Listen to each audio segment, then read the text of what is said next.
O regime iraniano afirma que milhares de pessoas foram às ruas hoje demonstrar apoio ao governo. No fim de semana, a repressão, os protestos contra o governo, que já avançam pela terceira semana, essa repressão ficou ainda mais violenta. Quem traz as informações sobre o Irã para a gente é o Murilo Salviano, que está aqui desse lado. Murilo, boa tarde para você. Conta para a gente toda a situação aí no Irã, com manifestações hoje convocadas pelo governo, a favor do governo, certamente, obviamente, mas com uma mobilização contra o governo, como há muito tempo não se via no Irã. Boa tarde para você.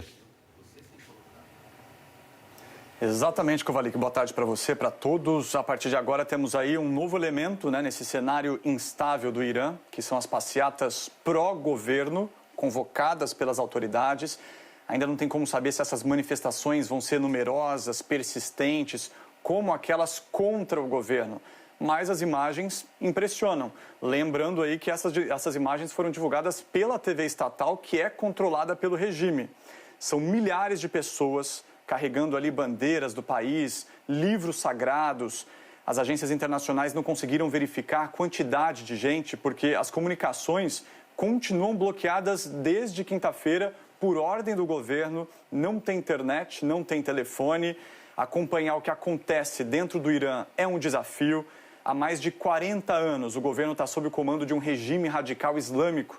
E o poder político não segue as decisões do povo, como numa democracia, mas os desejos de uma minoria religiosa que persegue opositores, jornalistas e que controla os meios de comunicação.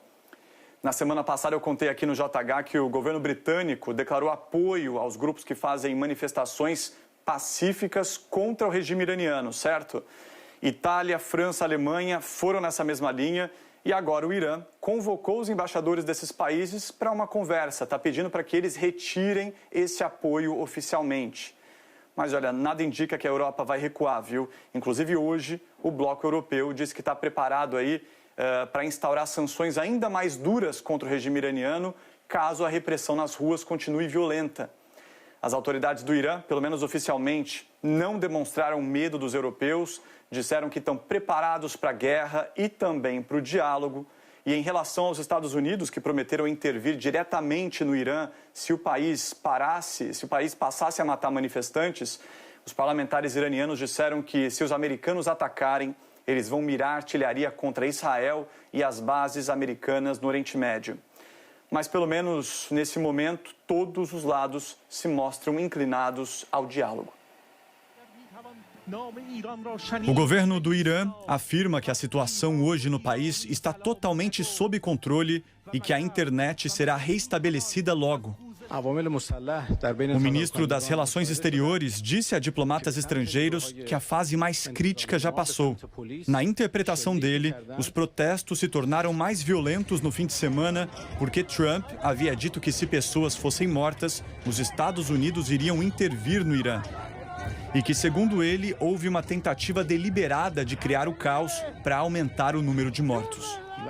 Mas Abbas Araqchi não baixou a guarda e disse que os canais de comunicação com Washington seguem abertos e que o Irã não busca a guerra, mas está preparado para uma.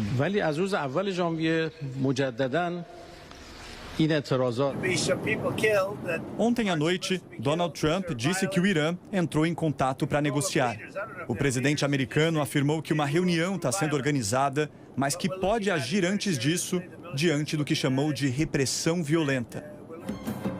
O governo iraniano convocou para hoje manifestações em apoio ao regime e a televisão estatal exibiu imagens de atos pró-governo e de funerais de agentes e civis que, segundo autoridades, morreram em ações terroristas.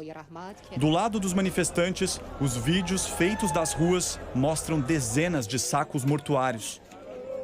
Ativistas dizem que entre as vítimas há muitas que não participavam dos protestos. As imagens indicam que a repressão ficou mais violenta neste fim de semana. O chefe do judiciário iraniano anunciou tolerância zero contra quem convoca as manifestações. Os protestos começaram há 3 semanas e já se espalharam para mais de 110 cidades de todas as províncias do país. O foco inicial dos manifestantes era a inflação, a economia, mas logo a queda do governo virou grito de guerra. Uma organização americana de direitos humanos afirma que o número de mortos pode já ter passado de 1.000 e que o número de presos também deve ser bem maior do que já se conseguiu confirmar. Essa pesquisadora explica que o bloqueio nas comunicações foi um grande indicativo de que a repressão iria aumentar. Começamos a ver as coisas acontecendo por trás desse véu de sigilo. É um padrão, já vimos isso, mas nunca nessas proporções. E isso é extremamente preocupante, ela afirmou.